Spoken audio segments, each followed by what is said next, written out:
Hello friends, welcome back சித்தர்வாக் channel நண்பர்களே. இன்றைக்கி இந்த வீடியோவில் மிக மிக முக்கியமான ஒரு ஜோதிட கணிப்பை தான் இப்போ இந்த வீடியோவில் அதிரடியாக பார்க்க போகிறோம். ஜோதிட கணிப்பை அதிரடியாக பார்க்குறதுக்கு முன்னாடி எதை பற்றிய ஜோதிட கணிப்பு அப்படிங்கிறத ஷேர் பண்ணுறேன். எதை பற்றிய ஜோதிட கணிப்பு அப்படிங்கிறத தெளிவாக இந்த வீடியோவில் தெரிஞ்சுக்குங்க. அதாவது நவக்கிரகங்களில் சுபக்கிரகமாக கருதப்படக்கூடிய ஒன்றாவது ஒரு கிரகம் தான் சுக்கிர பகவான். சுக்கிரன் பார்த்தீங்கன்னு வச்சுக்கோங்களேன், தற்போது பயிற்சியாக போகிறாரு. அவருடைய இந்த பயிற்சியானது ஒவ்வொரு ராசிக்காரங்களுக்கும் ஒவ்வொரு வகையில் தாக்கத்தை ஏற்படுத்தும். அப்படி ஏற்படக்கூடிய தாக்கத்தை அந்தந்த ராசிக்காரங்க தெரிஞ்சு பயனடையணுங்கிறதுனால ஒவ்வொரு ராசிக்கும் என்ன தாக்கம் ஏற்படும் அப்படிங்கிறத ஷேர் பண்ணிகிட்ருக்கேன். அதில் இன்றைக்கி இந்த வீடியோவில் மகர ராசிக்காரங்களுக்கு ஷேர் பண்ண போகிறேன். மகர ராசியில் பிறந்தவங்களுக்கு என்ன தாக்கம் எந்த மாதிரி இருக்கும் அப்படிங்கிறத தெளிவாக இந்த வீடியோவில் தெரிஞ்சுக்குங்க. உங்களுக்கு இருக்கக்கூடிய தாக்கத்தை தெரிஞ்சு அந்த தாக்கத்துக்கேற்ப நடந்து பலன் பெறுங்க. வாங்க உங்களுக்கான தாக்கம் என்னங்கிறத பார்க்கலாம். சுபக்கிரகமாக கருதப்படக்கூடிய சுக்கிரனை போல யாருமே இருக்க முடியாது. ஏன்னா சுக்கிரன் தான் நமக்கு நன்மையை அதிகம் கொடுக்கக்கூடியவர். சனி எப்படி ஒருவரை ஆட்டி படைக்கிறாரோ அதே போல் சுக்கிரனும் ஒருவரை ஆட்டி படைப்பார். சுக்கிரன் ஜாதகத்தில் சரியாக இருந்தால் சாதகமான பலன் கிடைக்கும். அதை சாதகமற்று இருந்தால் பாதகமான பலன் கிடைக்கும். அதனால் சுக்கிரனுடைய அமைப்பு எப்படி இருக்குது அப்படிங்கிறது தெரிஞ்சு அதற்கேற்ப நடந்துக்கணும். சுக்கிரனுடைய அமைப்பு பார்த்திங்கன்னு வச்சுக்கோங்களேன், சுக்கிர பயிற்சியில் நமக்கு தெரிய வரும். ஸோ சுக்கிர பயிற்சி தான் தற்போது நடக்க போகுது. 2025 ஆண்டு பிறந்ததுக்கு பின்னாடி நடக்கக்கூடிய ஒன்றாவது ஒரு முக்கிய கிரக பயிற்சினா அது இந்த சுக்கிர பயிற்சியை சொல்லலாம். ஆக்சுவலி இந்த சுக்கிர பயிற்சியில் ஒரு அதிசயம் கூட நடக்க போகுது. இந்த சுக்கிர பயிற்சி நடக்கிறதுனால என்ன அதிசயம் நடக்குங்கிறதையும் உங்களுக்கு சொல்ல போகிறேன். சுக்கிர பயிற்சினால் உங்களுக்கு யோகம் கொட்டுமா கொட்டாதாங்கிறத எல்லாமே இந்த வீடியோவில் சொல்கிறேன். யோகம் கொட்டுற மாதிரி இருந்ததுன்னா என்ன மாதிரியான யோகம் கொட்டும், அந்த யோகத்தை தக்க வைத்துக்கொள்ள எப்படி நீங்கள் நடந்துக்கணும் அப்படிங்கிறதையும் உங்களுக்கு விளக்கமாக இந்த வீடியோவில் சொல்கிறேன். எல்லாத்தையுமே தெளிவாக நோட் பண்ணிக்கோங்க. சுக்கிரன் பார்த்திங்கன்னு வச்சுக்கோங்களேன், ஜனவரி 28ஆம் தேதி பயிற்சி ஆக போகிறாரு. இவர் ஜனவரி 28ஆம் தேதி தொடங்கி மே மாதம் இறுதி வரைக்கும் சுமார் 120 நாட்களுக்கு உச்சமாகவே இருக்க போகிறாரு. இந்த உச்சமாக இருக்கிறது இது வரைக்கும் இல்லாத அளவுக்கு இருக்குது. ஆக்சுவலி சுக்கிரன் என்றாலே நேர்மறை சிந்தனையோடு பலன்களை கொட்டி தீர்க்கக்கூடிய கிரகம் என்று சொல்லலாம். இந்த சுக்கிரன் மீதான எதிர்பார்ப்பு எல்லாருக்குமே அதிகமாக இருக்கும். அந்த மாதிரி இந்த வீடியோவில் மகர ராசியில் பிறந்தவங்களுக்கு சுக்கிர பயிற்சி பலன்களை ஷேர் பண்ண போகிறேன். ஆக்சுவலி எப்போதுமே உச்சமடையக்கூடிய கிரகங்களுக்கு பலம் அதிகமாக இருக்கும். அதன் காரணமாக அந்த பலத்துக்கேற்ப நமக்கு பலன் கிடைக்கும். இந்த டைம் 120 நாட்களில் பார்த்திங்கன்னு வச்சுக்கோங்களேன், சுக்கிரன் பலமாக இருக்கிறாரு. ஒவ்வொரு காலகட்டத்தில் ஒவ்வொரு கிரகங்கள் உச்சமடையும். இந்த மாதிரி உச்சமடையும் போது அதனுடைய பலன் பார்த்திங்கன்னு வச்சுக்கோங்களேன் சூப்பராக நமக்கு கிடைக்கும். இப்போ சுக்கிரன் உச்சமாடக்கூடிய நிகழ்வு நடக்க போகுது. சுக்கிரன் உச்சமடையக்கூடிய நிகழ்வு மிகவும் முக்கியத்துவம் வாய்ந்ததாக பார்க்கப்படுது.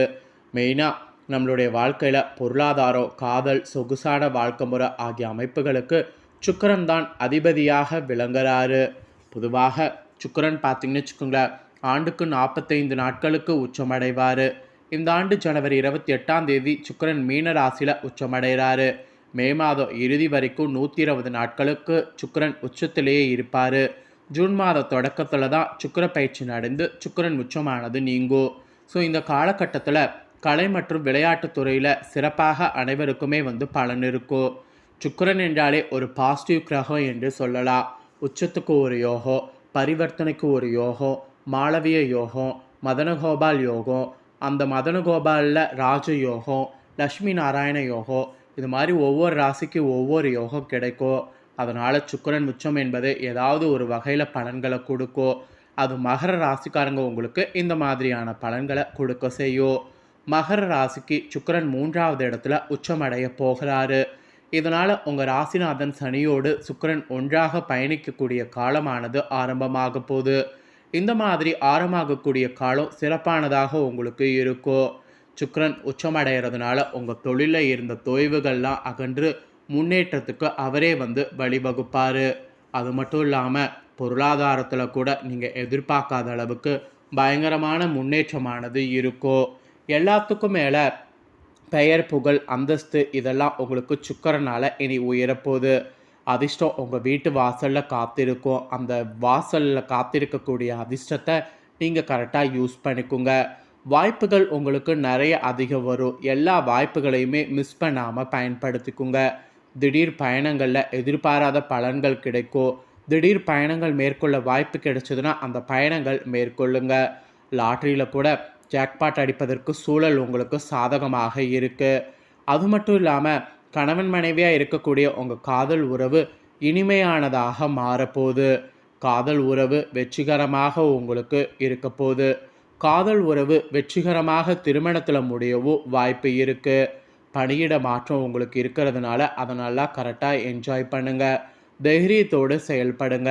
கலை மற்றும் விளையாட்டு துறைகளில் கூட எதையும் மிஸ் பண்ணிடாதீங்க. புதிய உச்சம் தொடுவீங்க. அந்த தொடர மாதிரி உங்களுக்கு சூழ்நிலை அமைஞ்சிருக்கு. அந்த சூழ்நிலையை மிஸ் பண்ணிடாதீங்க. ஸோ இந்த மாதிரியான பலன்கள் தாங்க உங்களுக்கு கிடைக்கும். ஸோ கிடைக்கக்கூடிய பலன்கள் இதுதான். இதற்கேற்ப நடந்து பலன் பெறுங்க. ஆக்சுவலி இந்த பலனை நீங்கள் தெரிஞ்சு பெறுவது மட்டும் இல்லாமல் சுக்கிர பயிற்சியில் உங்களுக்கு சுக்கிர தோஷம் இருந்ததுன்னா அது நீங்கிறதுக்கு பரிகாரமும் இருக்குது. இந்த சுக்கிர தோஷங்கிறது என்ன, இந்த சுக்கிர தோஷம் இருந்தால் தோஷம் நீங்கள் செய்ய வேண்டிய பரிகாரங்கள் என்னென்னங்கிறதையும் தெரிஞ்சு அதையும் கண்டிப்பாக செய்திடுங்க.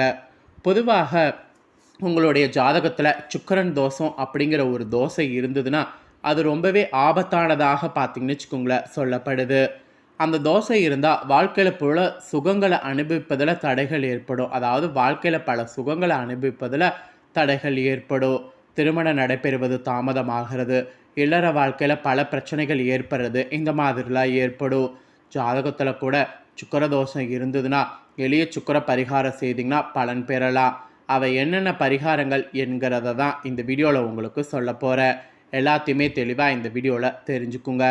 உங்களுடைய வாழ்க்கையில் அனைத்து சுக சௌபாக்கியங்களும் பெற்று மகிழ்ச்சியாக வாழ வேண்டும் என்பதில் உங்களுடைய ஜாதகத்தில் சுக்கிரன் வலிமை பெற்றிருக்கிறது ரொம்ப அவசியம். குறிப்பாக உங்களுடைய திருமண வாழ்க்கை இனிமையானதாக அமைய சுக்கிரன் வலிமை பெற்றிருக்க வேண்டும்.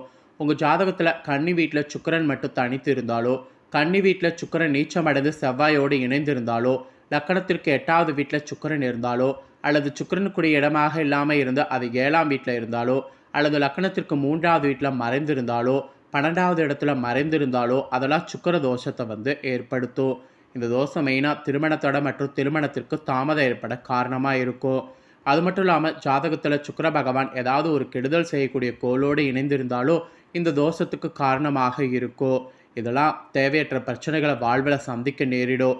பிற தோஷங்களை ஒப்பிடுகையில் சுக்கிர தோஷம் மெயினாக கெடுதல்களை திருமண உறவில் விரிசல் ஏற்பட சில நேரங்களில் மெயின் காரணமாக அமையும். அதனால தான் மகர ராசிக்காரங்க பரிகாரம் செய்து தப்பிச்சுக்குங்கிறத சொல்கிறேன். பரிகாரம் தனித்து இருக்கக்கூடிய சுக்கிர பகவானை வழிபாடு செய்கிறதன் மூலிமா சுக்கிர தோஷத்தின் கெடுதல்கள் நீங்கள் தப்பிக்க முடியும். சுக்கிர பகவானுக்கு வெள்ளிக்கிழமையில் விரதம் இருந்து வெண்ணிற வஸ்திரம் அணிவித்து வெண்தாமரை மலரால் அர்ச்சனை பண்ணணும். அப்புறம் மொச்சப்பயிரை இந்த நாளில் சுண்டல் நெய்வேத்தியம் மாதிரி செய்து கோவிலுக்கு வரக்கூடிய பக்தர்களுக்கு பிரசாதமாக வழங்கணும். அப்புறம் இதெல்லாம் எதுவுமே என்னால் செய்ய முடியாது அப்படின்னு சொல்கிறவங்க வெள்ளிக்கிழமை தோறும் விரதம் இருந்து வீட்டு பூஜையிலே நீங்கள் வழிபாடு செய்யலாம். மகாலட்சுமி திருவுருவ படத்தை அலங்கரித்து வைத்து அதுக்கு நெய் தீபம் ஏற்றி மகாலட்சுமி சோத்திரம், கனகரக சோத்திரம் ஆகியவற்றை பாராயணம் செய்து பால் பாயாசம் நெய்வேத்தியம் செய்யலாம். இப்படி நீங்கள் வழிபாடு செய்தாவே உங்களுக்கு சுக்கிரனால் ஏற்படக்கூடிய தோஷங்கள்லேருந்து தப்பிக்க முடியும். இதுதான் சுக்கிர தோஷ பரிகாரமாக சொல்லப்பட்டிருக்கு. இந்த பரிகாரத்தை மறக்காமல் செய்திடுங்க.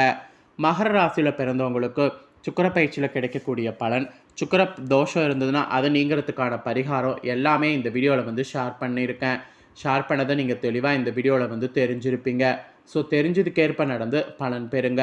நீங்கள் இதை தெரிஞ்சு பலன் பெறுவது போல் உங்கள் ஃப்ரெண்ட்ஸ் ஃபேமிலியில் இருக்கிறவங்களும் இதை தெரிஞ்சு பலன் பெறணும்னு நினச்சிங்கன்னா வீடியோ லைக் பண்ணி ஷேர் பண்ணுங்கள்.